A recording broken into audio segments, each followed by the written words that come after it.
Hey everyone, it's Friday, February 26, 2021. Welcome to episode 55 of the Ginger and the Beard podcast. I'm AJ, aka The Ginger. And I'm Reese, aka The Beard. And on this week's show, we'll be drinking and reviewing delicious craft beers, talking about 2 upcoming UFC title fights, and shuddering in fear at the thought of Facebook AR face detection. Yikes. We'll also be talking about Kevin Croom's UFC cannabis suspension. Hey Facebook, voice commands on Oculus Quest 2, kind of in line with the whole face detection theme there, and an open world RPG Pokémon game. But before we get started, I want to remind you to subscribe on YouTube, follow us on Spotify, and come interact with us on Instagram or Twitter. Yes, and make sure to check out the YouTube chapters or the timestamps in the description if you'd like to skip around to your favorite topics. All right, man, let's give the people what they came to hear and get this show started. What you drinking tonight? Yes, sir. I'm pretty excited. I'm not sure if you saw, I'm sure you did see, the Instagram stories and polls this week. I tried something new on Instagram. I did like a little up close and personal of some of the beer selection options for the week. And one of them, the winner this week, but winner by my choice, actually, get to that in a second, is the Random Row Windswell Hazy Double IPA. Ooh. So we had a 50-50 tie with my beers this week. That never happens. That doesn't. That's crazy. That never happens. The other beer I had up was the Virginia Beer Company's Optimistic Pessimism. I like that can. Which is, it was cool. Yeah, it's a really cool can. Both of these really awesome cans. If you're not looking at the video feed right now, this is the Windswell from Random Row Brewing. It's got this like really awesome like little how do you describe that? Like waves? Wavy sort of blue textures, which I assume, it's called Windswell, so I think it's supposed to represent movement of air. A swell is water related. That's true. So maybe it's a swell coming from the wind. Who knows? Maybe it's a surfing term. I don't know anything about surfing. But either way, awesome can design. I even said in the Instagram stories, like, new tattoo idea. I don't know. Oh, hey. It's pretty cool. So yeah, cool. Anyways, really awesome can. So Random Row Brewing out of Charlottesville, Virginia. Sounds like a lot of people are a big fan of Random Row. I put the picture up on the Virginia Craft Beer Fans Facebook page to see what the people thought there as well. If anybody there had either of the beers, and people were hyping up both of the beers actually, but the one that got the most comments was this Windswell, so I'm excited to try it out. Wow. So let's go ahead and crack it open here, then I'll get into a description. Oh yeah, the side of the can here says smooth, cloudy, and tropical. Ooh, okay. So we know it's nice. Gonna be hazy and fruity. Oh yeah, nice and fruity. Coming out, a lot of fruit aromas coming out of that can. Go ahead and give it a pour real quick. Nice. Actually, oh no, on the mouse pad. I was gonna give it a quick little swirl here, see if I can mix up some of that unfiltered goodness. Not like this. Not again, at least. You're not hovering it over your keyboard right now, are you? No, I'm back away from the keyboard. Keeping a safe distance. I don't. If the mouse pad gets a little moist, it's not a big deal. Yeah, the mouse pad will dry. I can clean that off. I mean, it would give you another project though, and you could do another one of those quick. What do they call it? Like motion cap or not motion? Time lapse. Time lapse. Yeah, time lapse. Yeah, of me cleaning and repairing my keyboard again. 8 hours. Yeah, or more. So just poured that out. Like honestly, not that hazy, but I think these are a little tricky sometimes. You got to get to the bottom of the can to get some of that good haziness, as you saw in your experience in your beer last week. But right. nice sort of orange color there to it. Pretty light colored, light bodied looking. Really kind of that soapier textured head there. Nice, pretty even foam there on the top. But man, the aroma's coming off of this thing. Very hoppy, very citrusy, a little floral, honestly. Getting like some floral notes. This one's it's a New England style IPA. It's got Citra and Azacca hops. I'm not familiar with Azacca hops, and I didn't actually look in to see what those are all about. But obviously, based on the name, we all know what Citra hops are all about, and definitely pull a lot of like tangerine, orange smells coming off of this. quite strong, actually. Let's see if I can get just a little bit of that haze out of this can really quick before I get into it. There you go. Let's see. A little more. I don't want to over. Yeah, there we go. A little bit more haze. Oh yeah, I can see the stuff floating around there at the bottom now. There you go. Probably kind of hard to see on the video, but looks quite nice. So I'm gonna go ahead and give this a sip.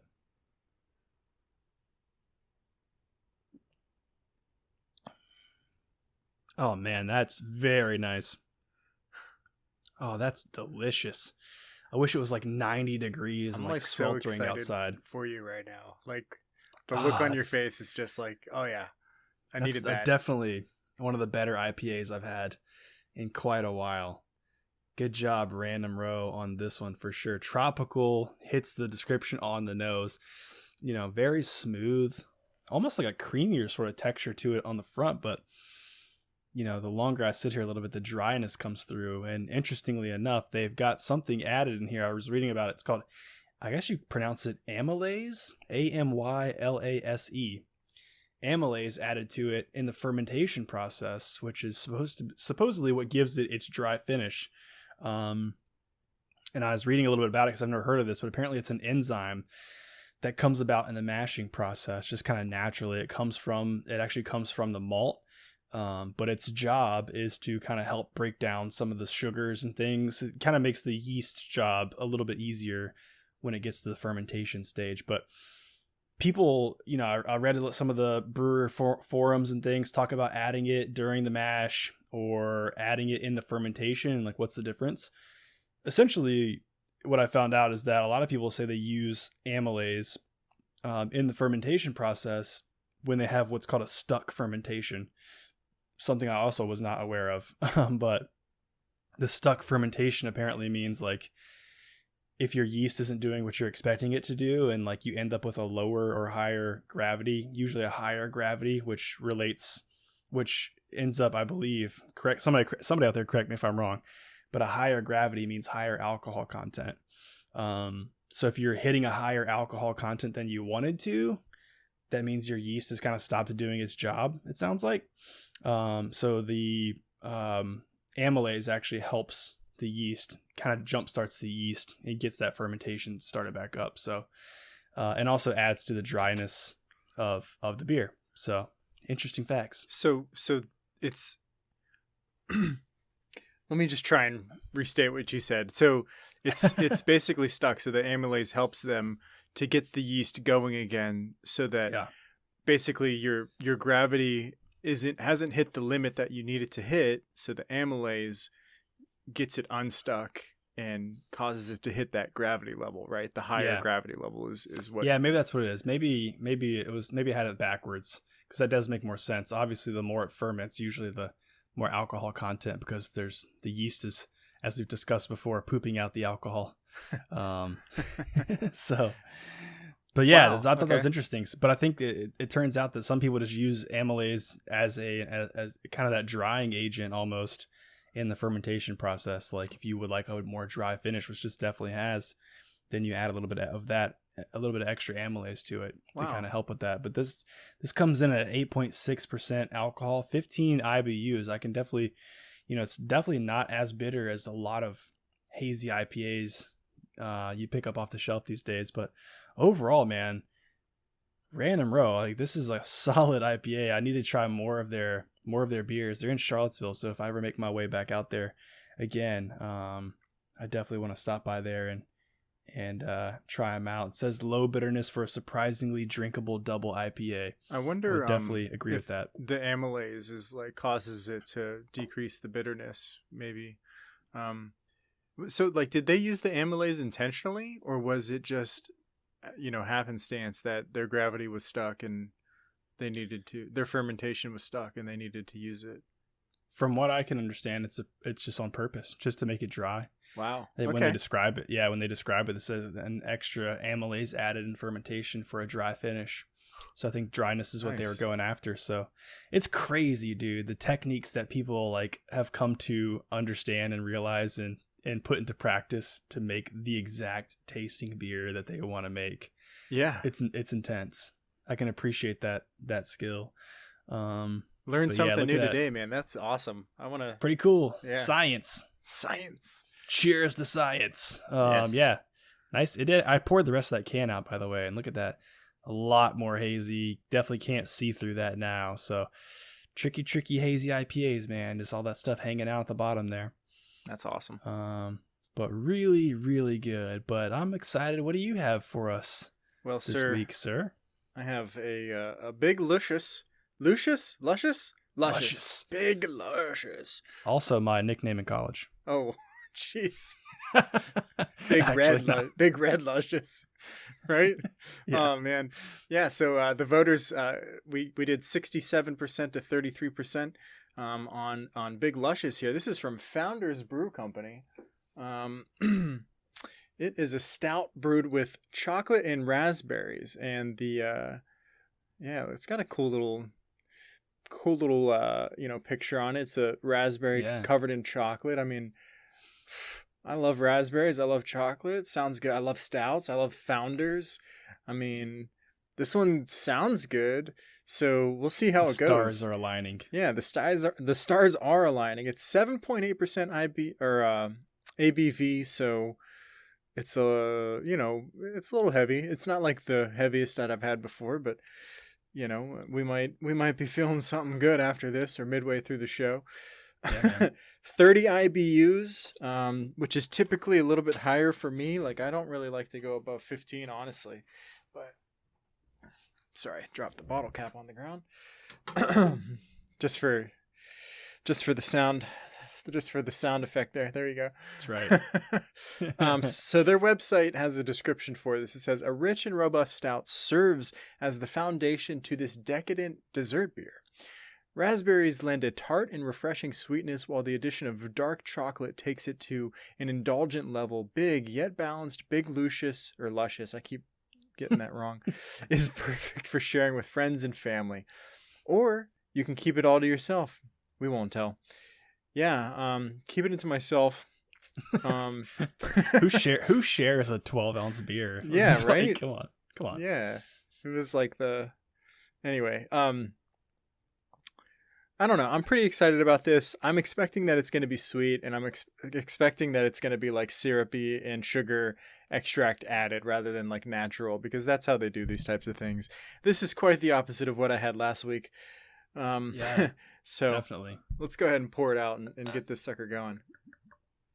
And as you pointed out to me earlier today, you're like, Founders always getting the dubs on our polls, man. Dude, like every time I put a Founders beer up, Uh-oh.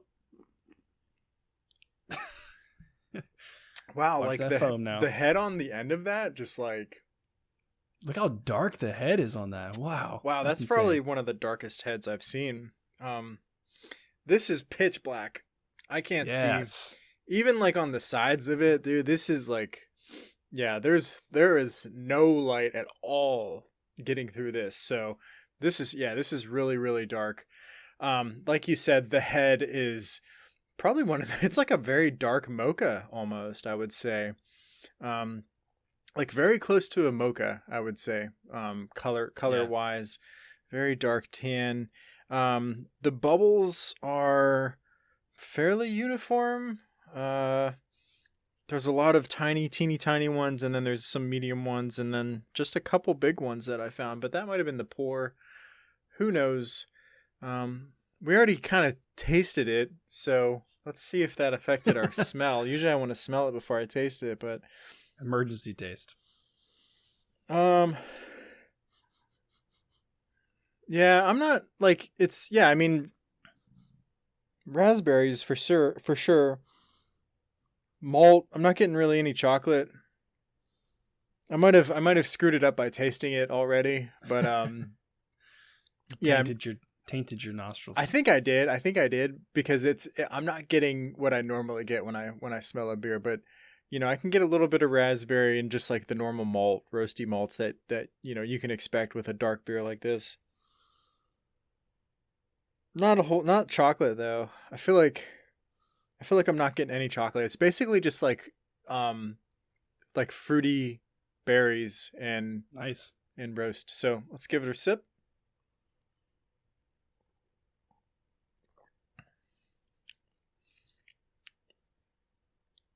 Interesting. Yeah, so I don't think I'm a big fan of this actually. So it does taste like they added extract to it. I'm getting bitterness on the end for sure, but the initial taste was raspberry, but it wasn't like a good raspberry, you know? It was like the raspberry cough syrup kind of raspberry, like cherry cough syrup kind of thing, like, but just barely, right? Just barely. It wasn't that bad. And I'm not getting. All right, well, I'm getting the roast. I'm getting like a lot of the roast now, which is great. Take another sip, see if that. Yeah, I don't like that. Maybe as it warms up. Maybe that's what it is, but usually Founders doesn't let me down. Maybe I just don't have the taste for this type of beer. This flavor of it. I think that like the bitterness of it and the fact that I'm not getting, actually I do get a little bit of chocolate, just like barely though.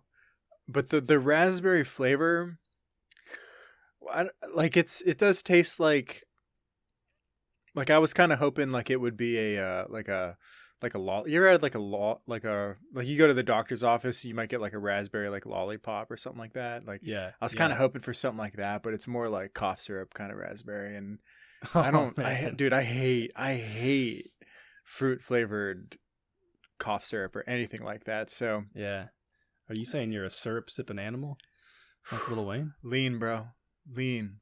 That lean in your tank. Yeah, you know it. Yeah. So, I mean, the feel of it, the mouthfeel of it's nice. It feels like a stout. It's light carbonation. Medium light body. Kind of sticks to your mouth a little bit. Like the roastiness of it is definitely lingering.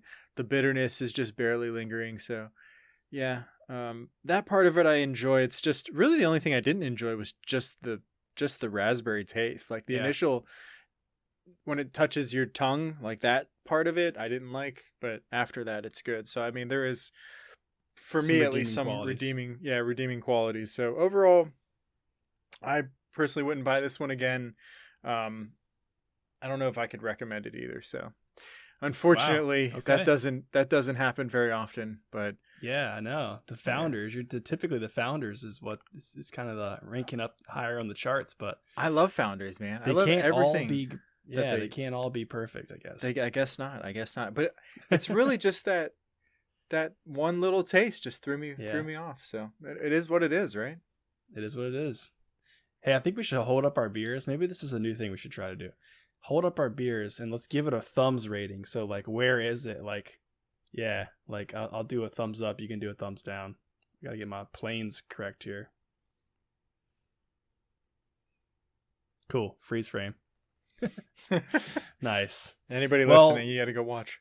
Yeah, for sure. So let me just throw this out there since it's a raspberry. You know what? I feel like raspberry milk stouts is like a trend this year. Like I've seen like so many of them, so many raspberry milks. Well, you had, what was it? You had the Hardywood raspberry stout. I did, a few episodes ago, and that was amazing. Yeah, that was good. Yeah, you gave that a really good rating. Right. This one not so much. I had last night a Flying Dog raspberry milk stout. There's a picture on our Instagram page right now that you guys can go check out. Nice. That one, dude, I think you should check that out if you can find it. Which I'm sure you probably can. That was really good. Like between like the tartness of the raspberry and the sweetness of the chocolate flavor. They don't advertise chocolate, but you definitely get some of that roasty chocolate flavor coming through. It honestly tasted like a chocolate covered raspberry, like not a candy, not a syrup like you're talking about, but like legitimately a raspberry dipped in milk chocolate is what or not milk chocolate, dark chocolate. Like it smells like a good raspberry. Yeah. Just not coming through, huh? I was expecting like, you remember Tootsie Pops? Hell yeah. They had the red Tootsie Pops. Like I was expecting more of like a red Tootsie Pop, and like it's there, but like I'm not sure what it is about it. Like it's there, like it's red Tootsie Pop is there, but like something about it's just like hurting my feelings. Well, yeah. Next time. There's always next time. next week will be the beer that I drink after this will be great. That's right. You can always give it a second chance. We've got some more second chances to talk about in our UFC segment. We sure do. Let's do it, man. Let's get into it. Let's do it. Yeah,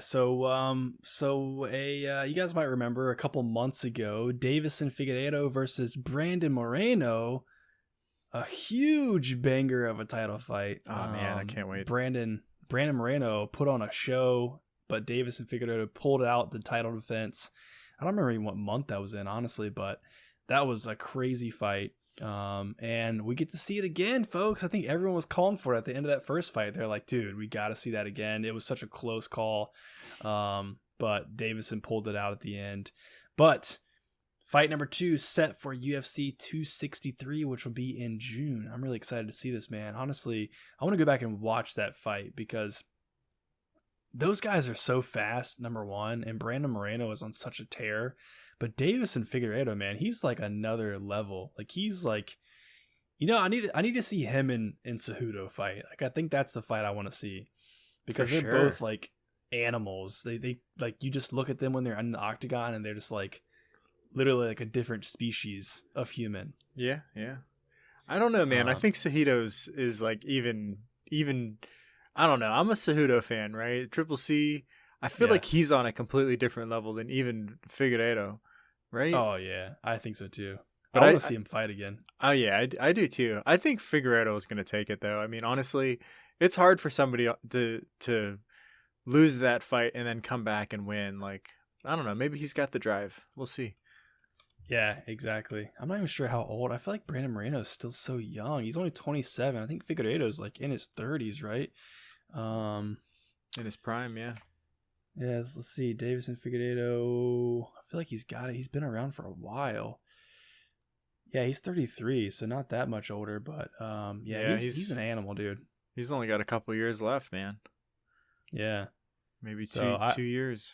He's exciting to watch. Both of them are exciting to watch. I'm excited to watch that one. And another title fight coming up not too far from now, a little bit sooner actually. Thug Rose steps back into the octagon, getting her shot at the strawweight title, attempting to steal the belt from Weili Zhang, who's still undefeated in the UFC.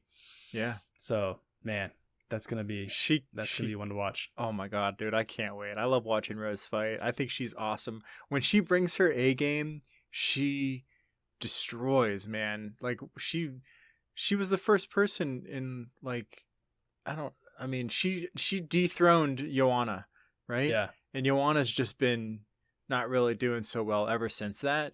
But Joanna had a war with Weili, dude.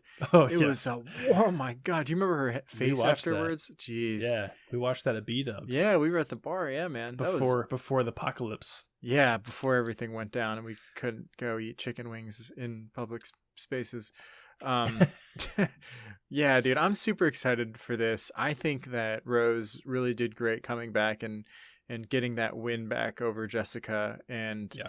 I think that I really think that if there's anybody in the UFC that's going to beat Weili, it's going to be Rose.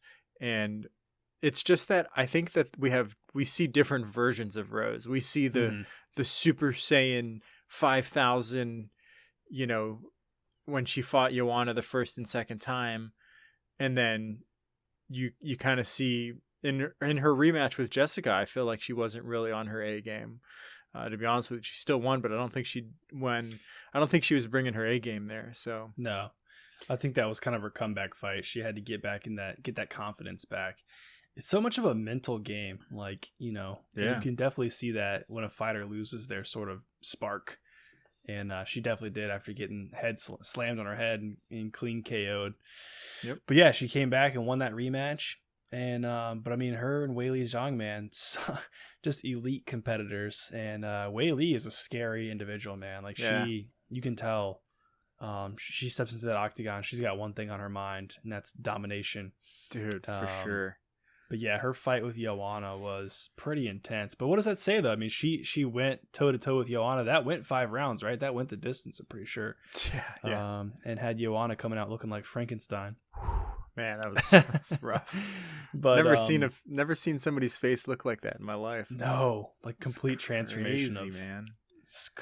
Her facial structure was completely different. But that happened. Obviously, Rose, she KO'd Joanna, right? I think she did, right? Yeah, I think in her definitely in her first. Yeah, I think in both fights she TKO'd her. Yeah. Yeah. In like the first or second rounds. Mm-hmm. Yeah. And so that fight with Joanna and Wei Li was kind of like Joanna's almost like her final stand too in some ways, where like she had not been what she used to be. Yeah. And so I'm curious if Rose is back on her A game and she's put up that kind of a fight with Joanna before. What does that mean for Wei Li? So right, that's gonna be an awesome fight, dude. I can't wait. That's what I'm trying to say, man. I'm super excited to see how this goes. I really want Rose to win. I really do. Bring that belt back to America. Beyond the patriotism, I think that she's really just a good person. And it's always nice to see good people. So for sure. Yeah. I wish there was more, like, I don't know, the women's divisions in the UFC, like it's kind of a weird like juxtaposition to the men's divisions. Like there's so much fierce competition in the men's divisions. Like you look at the lightweight division with Dustin Poirier, Gaethje, Oliveira, Chandler, Ferguson, like all these people. Yeah. But then you look at the divisions with the women's, you've got Amanda Nunes, Valentina Shevchenko, like undisputed champions. It's like, who is ever going to come up and defeat these ladies? Right. Like, I hope they can get, I mean, not to say that there's not a lot of talent in those divisions, because there definitely is. I mean, there's some, but I mean, it seems like the difference between the champions and the number one ranked contenders is such a large gap. Yeah. And in the men's divisions, like the top 5 are all usually like very closely ranked, unless you're looking at like, Khabib or something like that. Right. But it's the complete opposite. I agree, man. It's like you have just the person at the top, and then everybody else is like 2 levels below them. Some interdivision championships happening. Yeah, man. Valentina fought. I'm pretty sure she fought. Why can't I think of her name right now? The killer. Amanda? Yeah, Amanda. Right. Did she? Yeah, I'm pretty sure they when fought. Did that happen? A long time ago, and Amanda. I'm pretty sure Amanda beat her. Oh wow! I need to go back and watch that one. It was like 5 years ago, I think, or something like that. I'm looking right now to see if I can find it. I don't think neither of them were nearly as good as they are now. You're right. Back in 2017, Amanda, it was a 5-round fight. I don't think it was a title fight. It was just a main event. Yeah, because she wasn't I don't think she held the belt yet. No, I think I'm lying, because it was UFC 215. So if it's the main event at a pay-per-view, it had to have been for a belt. Women's bantamweight. Whose belt was it? Amanda Nunes currently holds the bantamweight belt, so I really don't think it was the main event. Like, I don't think it was for a title. I have to go back and research that. Yeah, I'll have to go back and look, because I really don't think it was for a title, but maybe I'm wrong. I don't remember them fighting for a title together. Very interesting. Yeah. You know what's very interesting? What's cannabis. That? Cannabis use in the UFC. Here we go again. We've gone down this road. We have indeed, but this is definitely an interesting story. Yeah. That I think I know what this story is. I feel like I saw this, but you started putting it in, so I'm like, I'm curious to hear what you've found about this. Yeah, so it's just another instance. Like, you always hear so many about, UFC fighters that, I don't know, man. A lot of them, they just live that lifestyle, man. They just toke it up after practice or whatnot, and it is what it is. But this guy had some interesting backstory, so let me just dive right into it. He had, Kevin Croom had some choice words during Thursday's media scrum regarding his win that was his debut win that was overturned due to a positive test for cannabis. He had a 31-second submission win against Roosevelt Roberts back in September. It was overturned. He got suspended for 4 months, and he had to pay an $1,800 fine. Now, this is where it gets a little bit interesting. And he said he quit this is what happened. He took it on 36-hour notice. And this is what he said. He said, I came in here and I was like, hey guys, I've been smoking weed. The UFC was like, cool, man, no problem. And then he says, effing Nevada, how can I bang a hooker here, but I can't smoke weed and fist fight? What the F? This is garbage, people. Like, yeah, I mean, he's got an interesting point, right? He said he disclosed his cannabis use right before the fight to the UFC, but I guess it doesn't matter because the UFC, they're just like, oh yeah, go ahead, man, whatever. They don't actually care about their fighters because they're independent contractors. He shouldn't actually be going to the UFC and being like, hey, is this okay? He should be going to the athletic commission and being like, hey, is this okay? Because the UFC, they don't give a fuck, man. They're just the promoters. They're just trying to make money. Yeah. So, he said this time around he quit smoking 2 months ago, just to make sure that they can't take this shit away from him. Garbage again. Yeah. But we do have some good news coming up soon in January. Well, I guess it was good news. Hopefully it's like enacted soon. In January, both the California State Athletic Commission and USADA announced some revisions on guidelines regarding recreational substances. In the case of cannabis, fighters will no longer be punished as harshly. So that's great. And he has one more quote. He said, I had to pay them to come out and test me. I got to pay them a fine. This is how they're making money. So are they going to change? I don't know. Let's hope let's hope that USADA and all that was the first domino falling, but people like money. So we'll see. So he's pretty pessimistic about this whole thing. And honestly, I could see his point. I mean, they're making money off these guys breaking the rules. So yeah, no, that is a good point.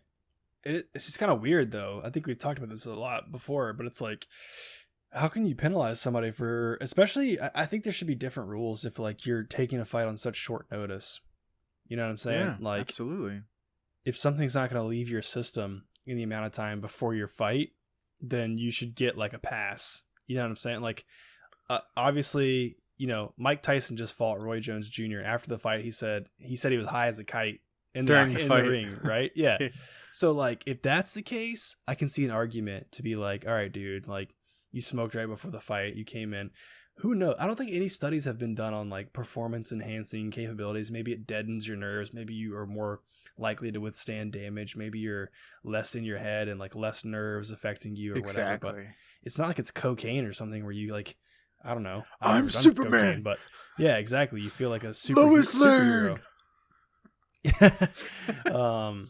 But yeah, man, if like you get called up, you're sitting there, you're training, you're ready, and the UFC calls you up, and it's 36 hours before your fight, and you're like, yeah, but I'm gonna test for cannabis, like, right? He's like, oh, dude, I'm smoking right now, bro. What's up?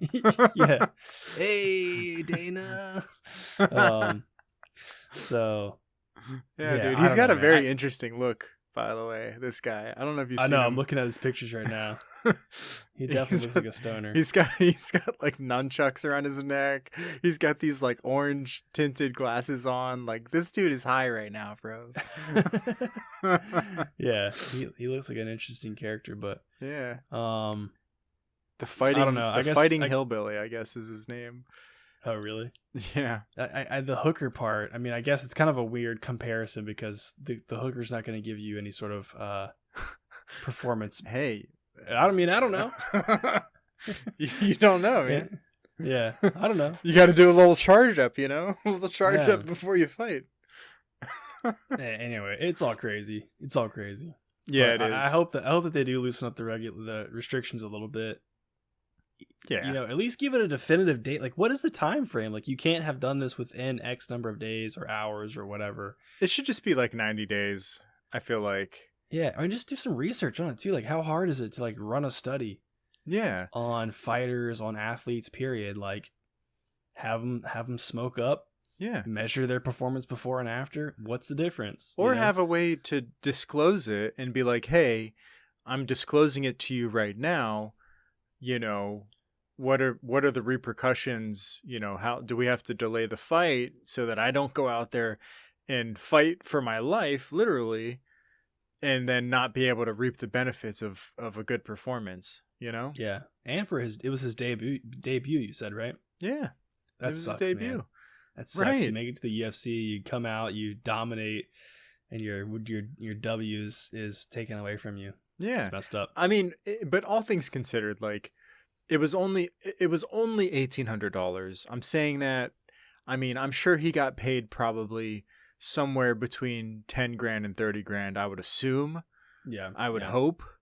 And then it was only a 4-month suspension, which is like pretty normal anyway, right? They need to take like months off anyway to recuperate. So. Right. Exactly. I'm trying to find out right now. But I mean, $1,800 is a pretty big hit if that's, you know. He was guaranteed 10 grand. He had a 10 grand bonus for winning and a sponsorship bonus of 3,500 and a performance of the night bonus of 50 grand. Oh, okay. So all in, he made 83 grand on that fight. I don't know what they, like, if you get your win taken away, what do they do with your winning money? Do they take it from you or no? That's a very good question, but it's being paid out by the UFC. It shouldn't have anything to do with USADA. Yeah. Like if USADA overturns your win, it's just on the records, but like UFC still has to pay you based on the contract. So like he probably still got paid, right? Yeah. But you got to think like half of that got taken away because of taxes, and then the $1,800 is, you know, after tax money that he's losing. So that's a pretty significant hit, you know? Yeah. No, I mean, that's a lot of money. Yeah, so guess who else was on that card and made $83,000? Like who? Ottman Azatire. Azatire? You know what? I can't say it. He was probably smoking weed, and that's what he had the bag for. He had a duffel bag full of doobies. Dude, he was probably hanging out with Kevin. Oh yeah, duh. Kevin was the guy that called the Uber driver to deliver the bag. He was like, "Hey man, I got what you need." That proves the point. He just said he can hook up with a hooker before the fight.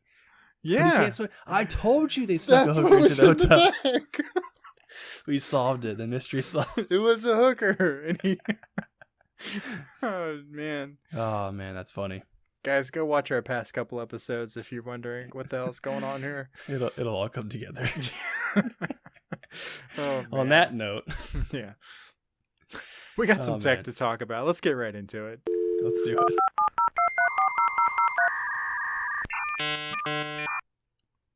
All right, let's hear it. Yeah, man. So Kevin Croom smoking up, getting his performance going on. If you're a gamer, you're not a UFC fighter, but you need some performance upgrades, NVIDIA's got you covered. Well, also requires that you have the newest GTX 3060. In that case, you're going to be getting an update soon if you haven't gotten it already that enables Resizable bar, B-A-R. What's that? I don't know if you pronounce it bar. You've got RAM, which is RAM. Bar. Which stands for like what? Random access memory or something like that? Yeah, exactly. I don't know what bar stands for. I probably should look it up. Benevolent access rectum. Don't ever put access and rectum in the same acronym. It's benevolent. What do you mean? Benevolent.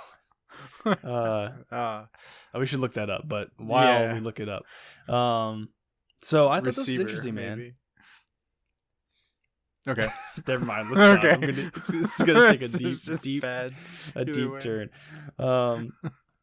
So if you are one of the lucky few who are not a Bitcoin miner living in your parents' basement, and you happen to get yourself a 3060 when it launched a couple months ago, I'm still bitter that I didn't get hands on mine. You're going to get a cool update, man. So I thought this was interesting. So essentially, NVIDIA, by way of firmware update, is enabling something called Resizable bar, or BAR, however you pronounce it.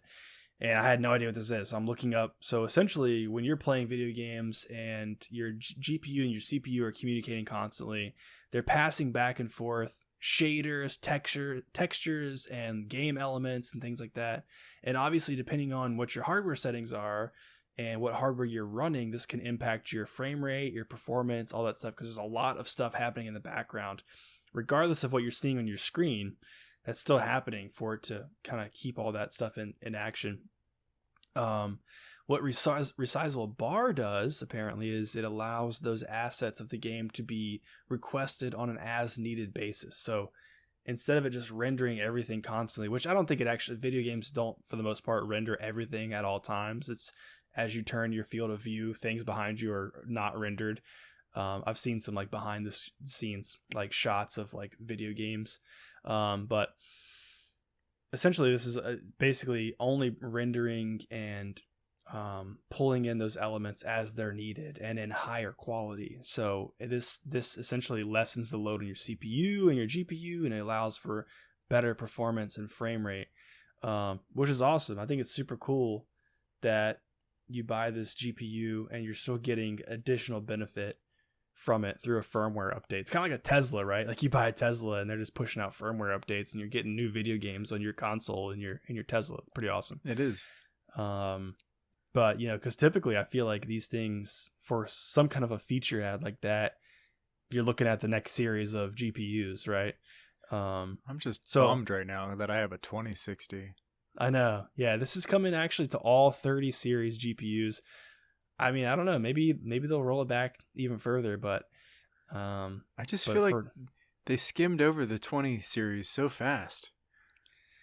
They're on like an annual cycle now, right? Like, is it every year or is it every 2 years? But like the 1080 Ti's and all those, they were out for like a couple. They were out for like a couple few years, something like that. They're out for expensive. A while. They're still high priced. Right. And they were reigning supreme for a long time. And then the 20 series came out and I was like, oh, let me get 20 series because I know it's going to be a while before another one comes out. And then boom, next 30. year. I was like, are you fucking kidding me?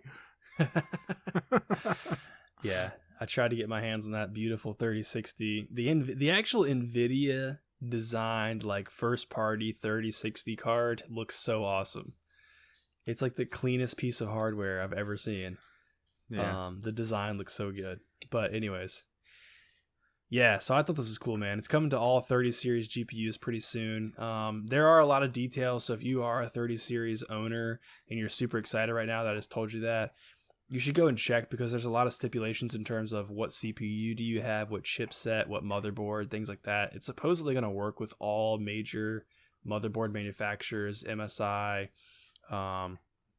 can't think of any other ones right now, but any of those major manufacturers it's supposed to work with. It'll work with both Intel and AMD CPUs, but again, it matters which generation you're running. So might want to check that out. Nice. But yeah, man, I kind of agree with you. I ended up going with an AMD GPU, but I'm happy with it. It's doing me well. But it's not going to get this. There are some, I did actually find out that there are some AMD GPUs that have this same technology as well.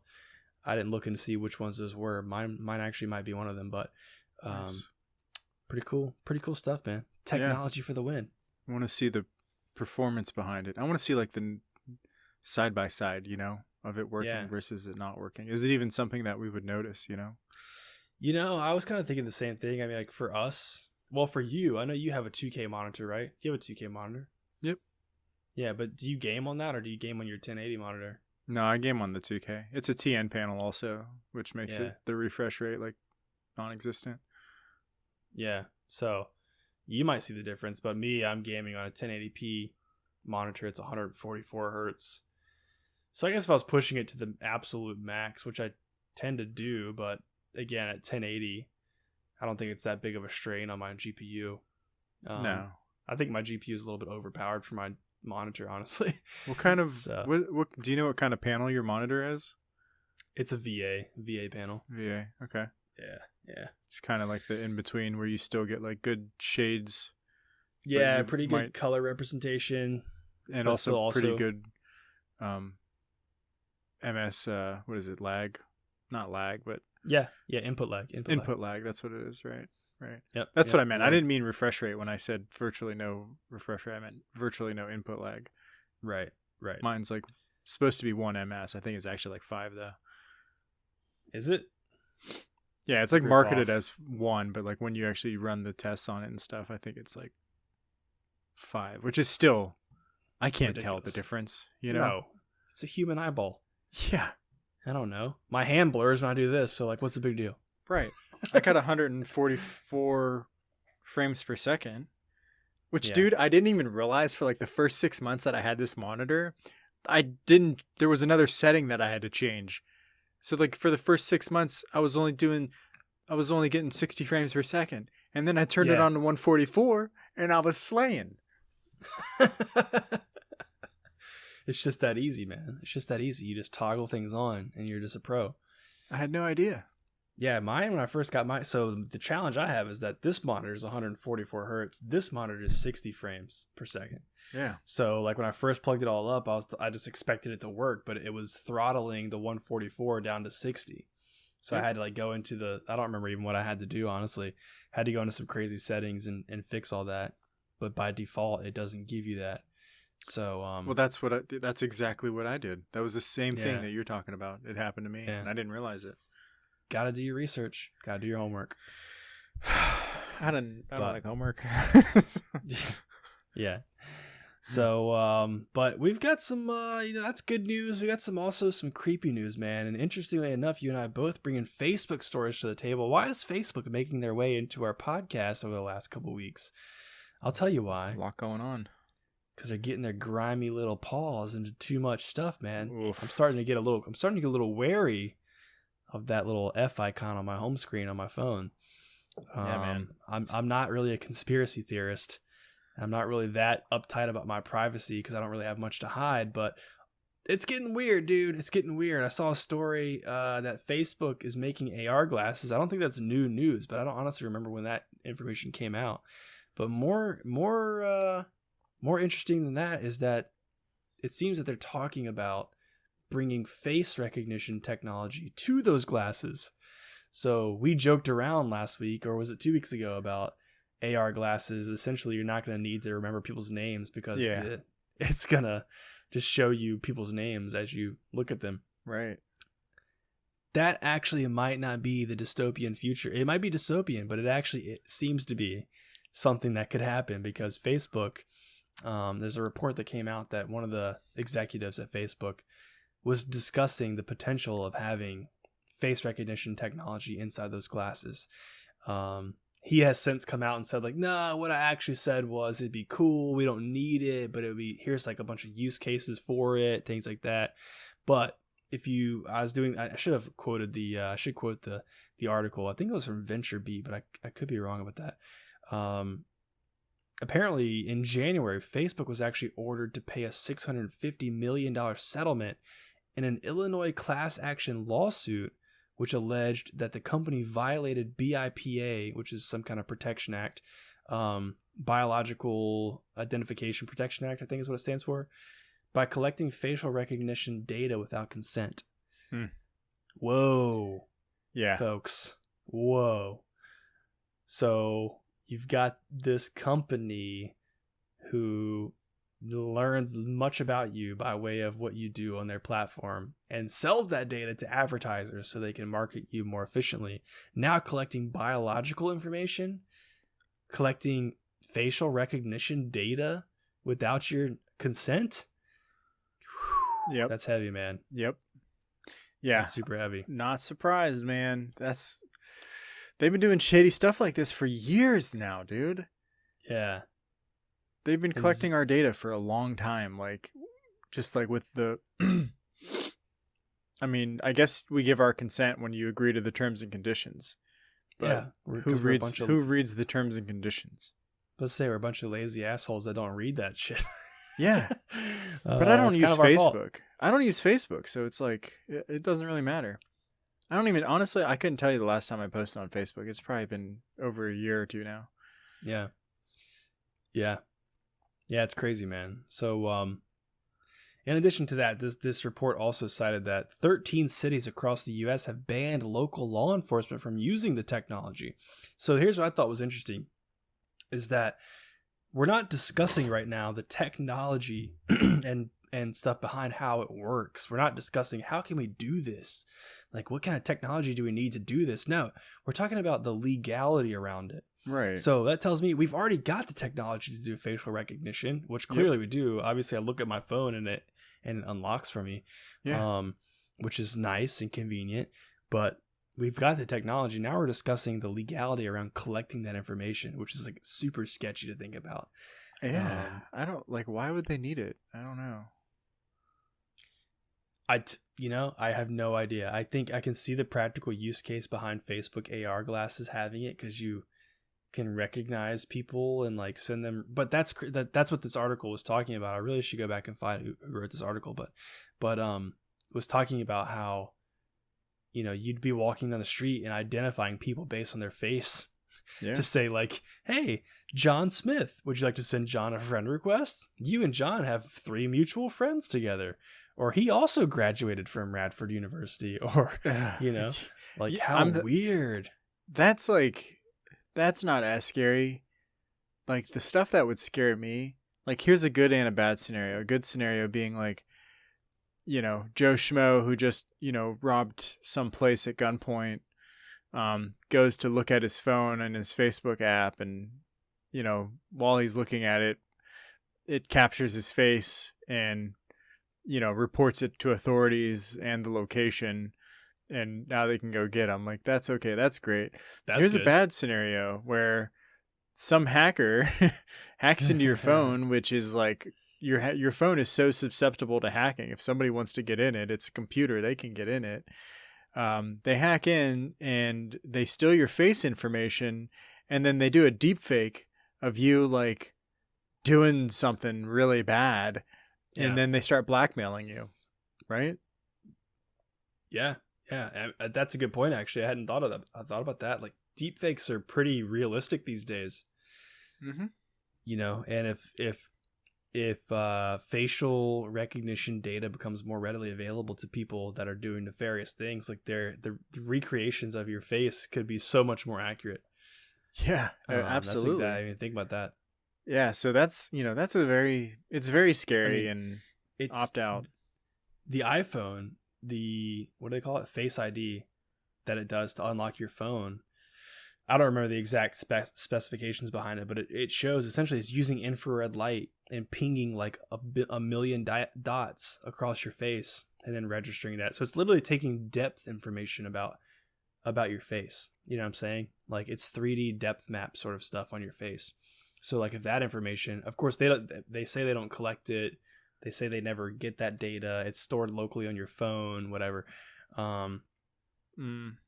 Which I trust Apple a lot more than I do Facebook, just based on their track record. I think Facebook and Apple are becoming like arch nemesis almost. Like, they have completely different philosophies altogether on that. But yeah, if somebody gets a hold of that, they can literally recreate your face in a virtual space. Yeah. Man, I don't like it. That's scary stuff. This is straight up Black Mirror. Yeah, even if it's stored locally on your phone, like I said, it can be hacked. Like, they can get that data somehow if they needed it.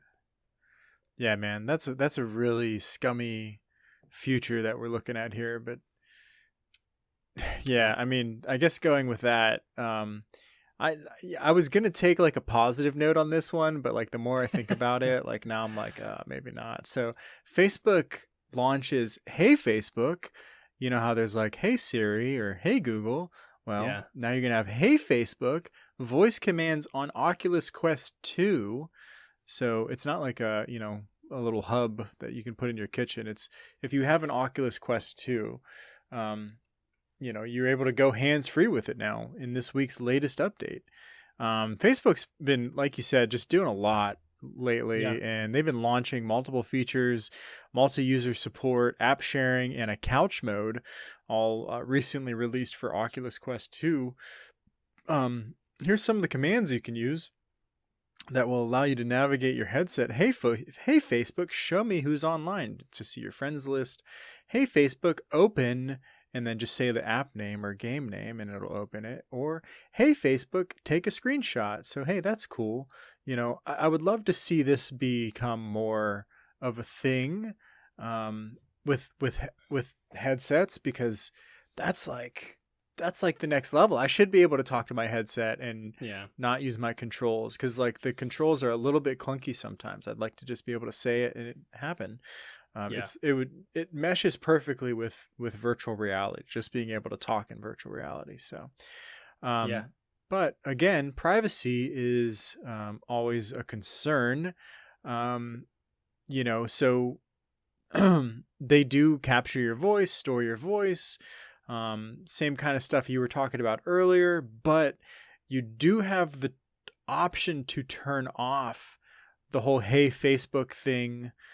You can still use voice commands, but they won't capture like your voice. They won't capture you saying "Hey Facebook." So you can go into the experimental features panel in your head-mounted display and turn it off there. You'll have the ability to view, hear, and delete your voice command activity at any time. You can also turn off voice storage. So if you want that all on for some reason, you can leave it on so you can say hey Facebook, or have it store your voice or store your commands, or you can turn it all off and still be able to use just the basic voice commands without I would assume without a whole lot of risk for privacy issues. But I'm sure there's other things that we're not thinking of yet that could be an issue. And then one last thing, the feature will also be available to Facebook Portal users if anybody out there uses Facebook Portal. Is that their their camera thing, that kind of like a Google Home? That's what I thought. I think it is. I think it's like their little robot thing that follows you around, it turns to follow you as you're talking to it. It's been a lot of months since I looked at it. Honestly, I don't remember. Yeah, I mean, I can see the convenience there, but it's also in context with all these other stories. It's all right, yeah, you've got you know everything about me now. But right. Anyways, maybe I'm just gonna throw my Oculus Rift away. I think I'm gonna go delete Facebook off my phone now. I'm a little bit terrified. Yeah, I'll be right back. I think I'm gonna just throw my phone away. HTC Vive, man, I'm coming for you, dude. I'm gonna get that headset. Maybe they'll be better. Going back to carrier pigeons. Absolutely. Caca. Well, man. All right, man. Well, we're getting close to time now. We've got a lot of video game news to get to, so I'd say we jump in. We're almost an hour in, man. How'd that happen? Oh, nice. There we go. Gaming grind time. We got a little bit of stuff to talk about here, right? Yeah, man.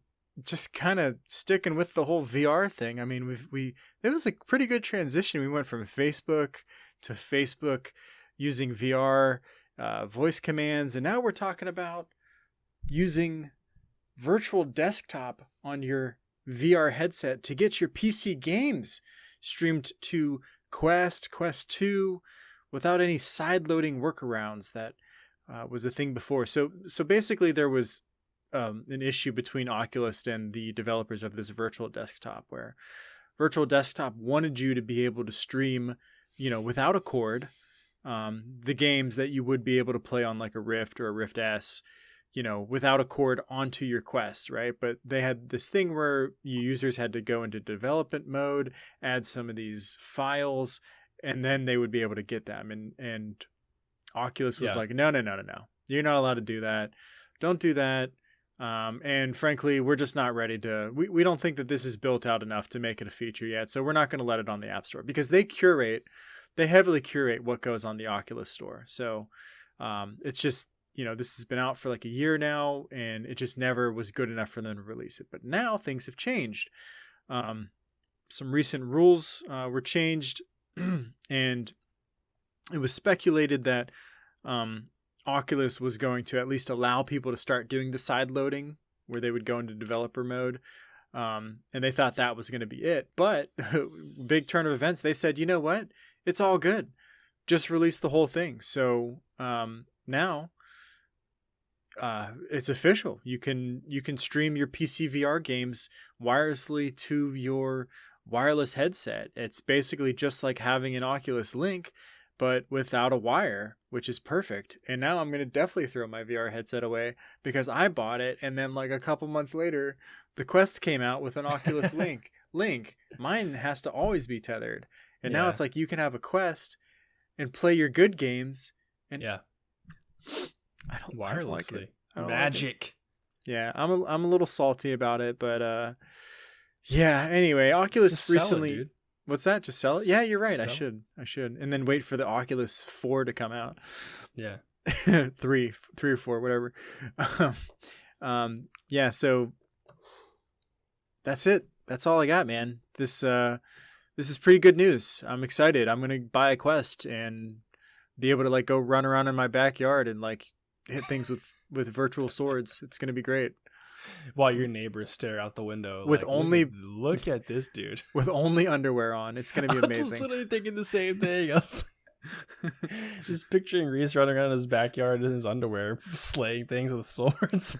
On the VR headset, just yelling at the top of my lungs, "Die, zombie, die!"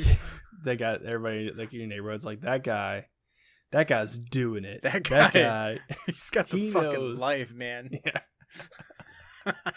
Does not give a fuck about anything. Oh man. So funny. I got one more for you. I know we're short on time here. So Pokemon. Did you play Pokemon? I think you played, right? I think we talked about this. Hell yeah, dude. I was a Pokemon nut. Me too, dude. So Pokemon Legends Arceus?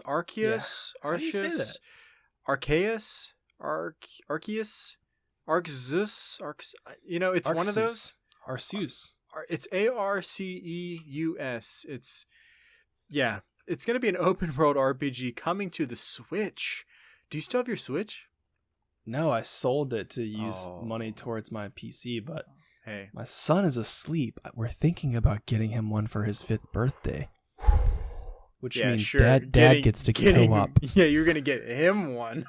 We know what's going on here. Yeah. Here, son, here's a gift for you.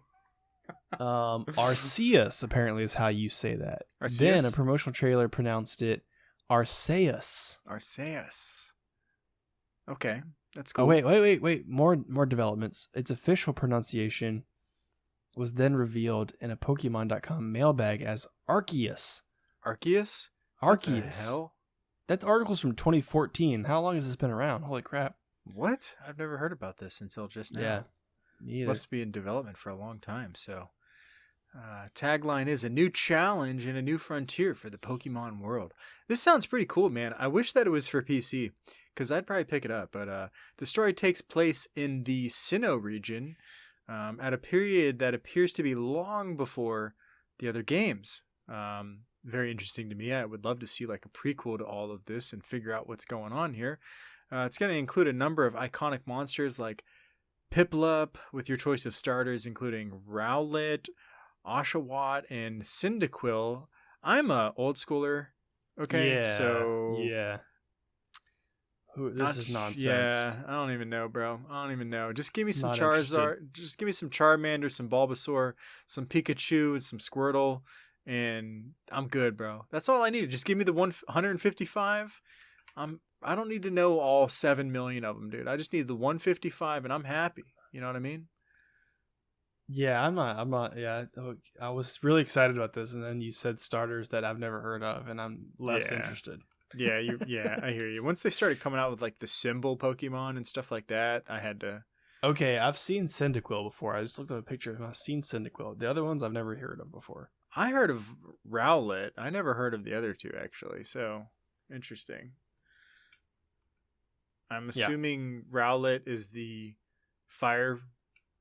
No, Cyndaquil looks like fire. Oh, really? Oh, yeah. Rowlet. Cyndaquil. Rowlet's like a bird. Rowlet's like oh, yeah, that makes sense. And then Oshawott would be like is that like a electrical Pokemon? Let's see. I don't know, maybe. Dude, we're so old. Ah, damn it. I don't know what he is. Looking at his picture, I don't know what he is. He looks like a little miniature clown bear. Clown? Anyway, it's expected to launch worldwide on the Switch in early 2022.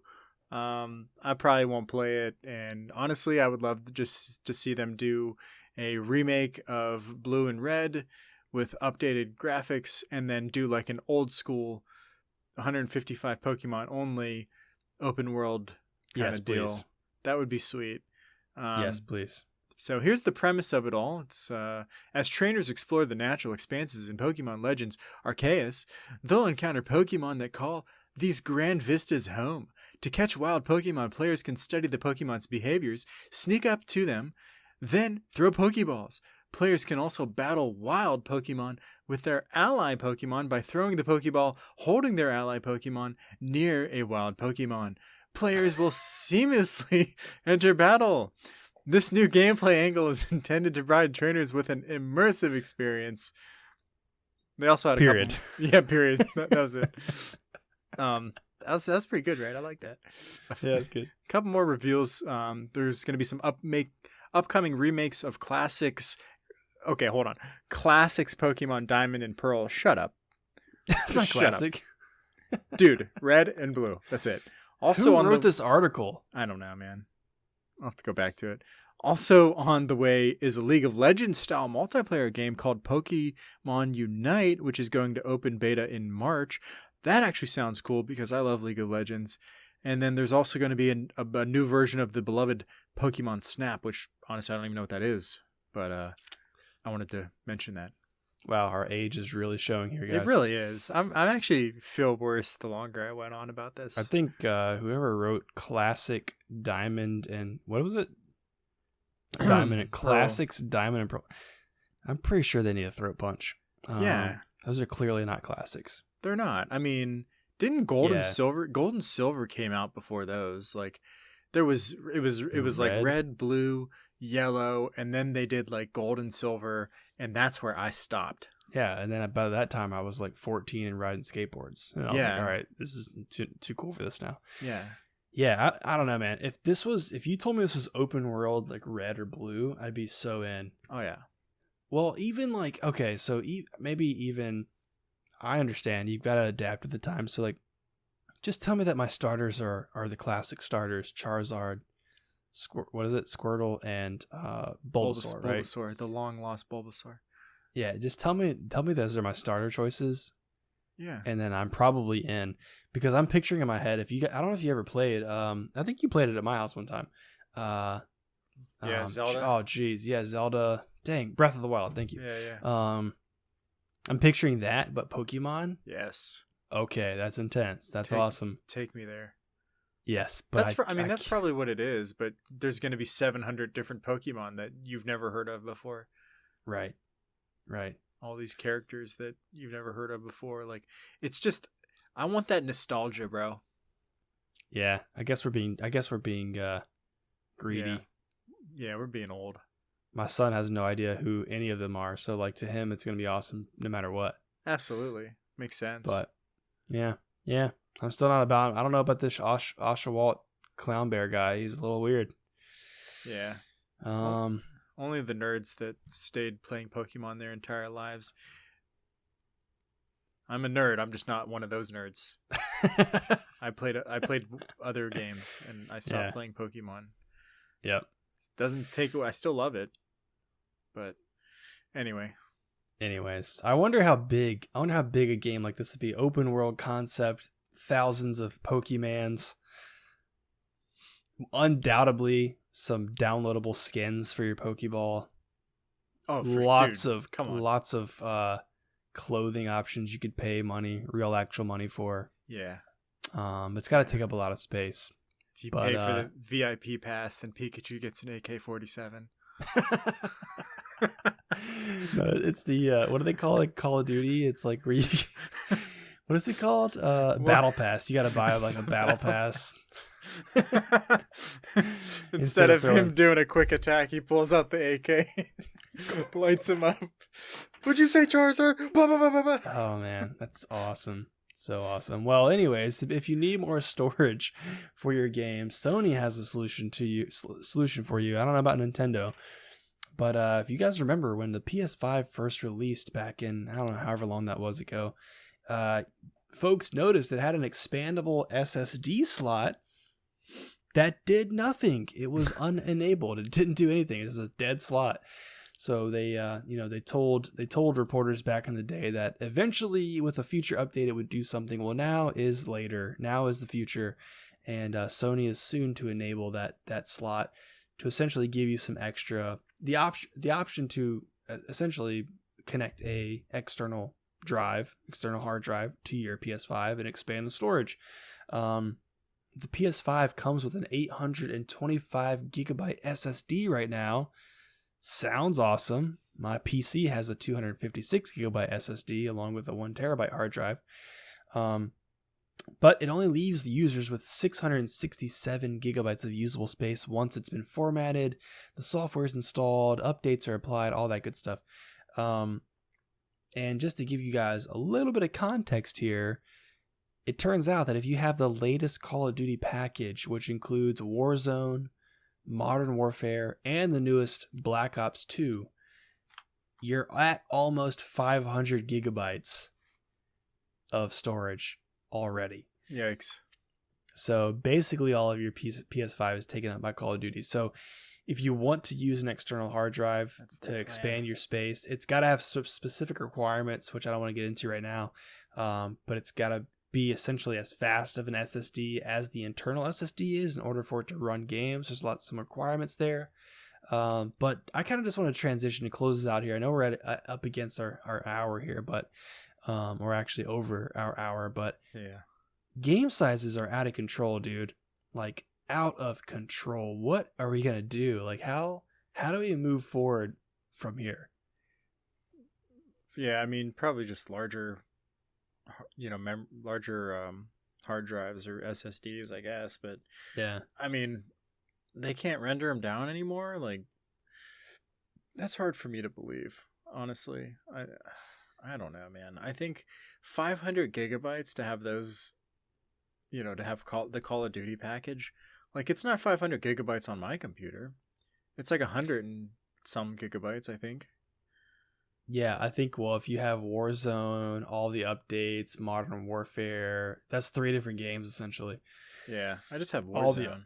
All those other games combined, plus all the latest updates. I think I read in this article that like when you initially install Warzone, it's like 60 gigs. But then once you apply all the updates and everything, it ends up being like closer to 200 gigs by itself. Dude. Yeah, it's pretty intense, man. I think to your point, can they not get it down? I think what I read actually made a little bit of sense for consoles specifically. Like people keep their consoles for 5-6 years, if not more sometimes. And so apparently it requires a lot more on the development software side to have a game that's efficient on older CPUs, which I don't understand fully because I'm not a game developer, but that kind of logically makes sense. My kind of thing is like, I think we're going to have to get it to a point where I don't know that cloud gaming is ever going to be a thing because we expect too much out of our video games. We expect low latency. We expect the best graphics and performance. But I feel like what you could do is have some combination of local rendering with cloud rendering. You know what I'm saying? So like, I'm trying to think of a good way to put this. Maybe you're playing a racing game and, Forza 15 or whatever it is, your car you're driving along with the other players' cars are rendered locally on your machine and full-blown 4K, HDR, whatever, amazing graphics, 1000 FPS.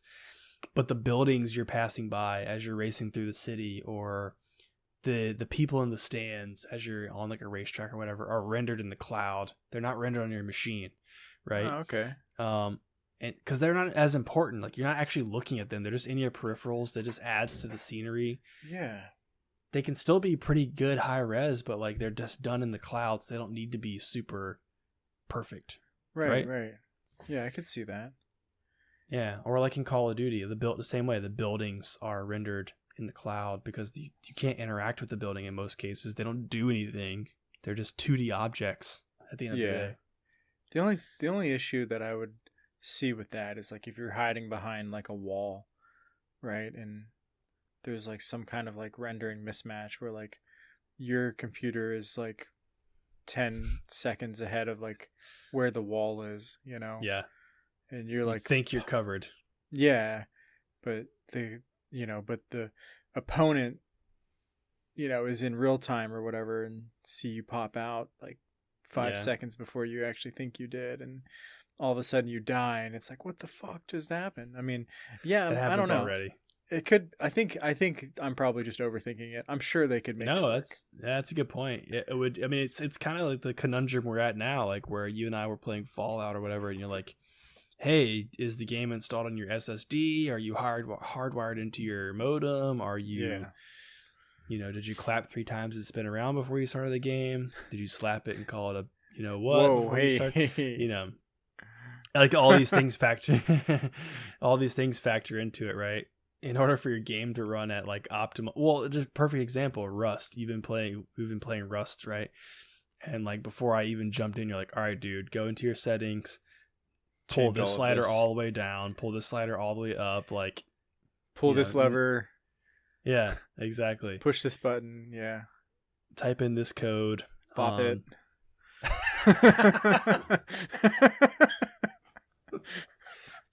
Twist it. Pull it. Twist it. Pull it. Pop it. That's a good one, dude. Yeah, essentially, right? Like, so that might be the new thing. It's like, oh, bro, are you cloud rendering your buildings? What a loser. Yeah. Are you using like 5 times cloud render, or are you using 20 times cloud render? Because if you only use it 5 times, you're a loser. You're a dude. Yeah, exactly. You must be a casual. You must be a casual. Such a casual. I bet you don't have a 6060 Ti, do you, huh? You got the latest bar update, that bar firmware, bro. Yeah, bro. They're capturing my face in real time. Let's go. Yeah. Oh my god, dude. All right. Good little recap of the episode there. I think we just made the trailer all at the end of the episode right there. Boom. Oh man. All right, dude. Well, I think that about wraps it up. We went a little bit over, but I hope you guys enjoyed that. I definitely did, but let's go ahead and close it out now. So, as always, we appreciate you guys tuning in to another episode and ask that you please like and subscribe on YouTube, follow us on Spotify, and finally, come say hi to us on Instagram and Twitter. That's right. And of course,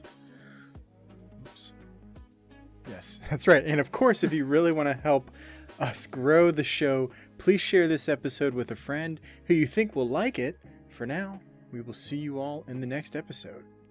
Peace. See ya.